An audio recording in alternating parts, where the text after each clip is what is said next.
ба зиёда аз 53 000 нафар ройгон хизмат расонида шуд.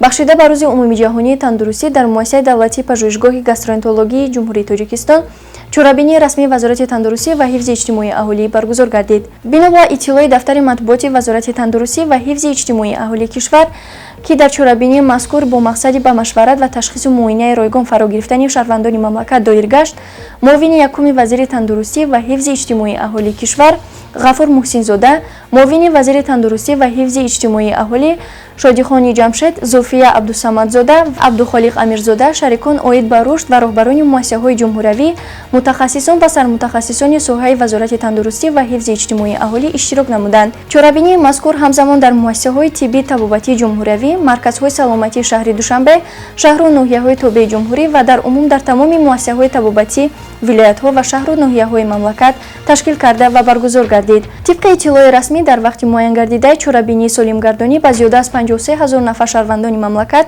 ташхису муоина ва машварати ройгон расонида шудааст. Пардифен ҳаб ҳангоми дарди сар, дарди буғум ва дандонҳо тавсия дода мешавад.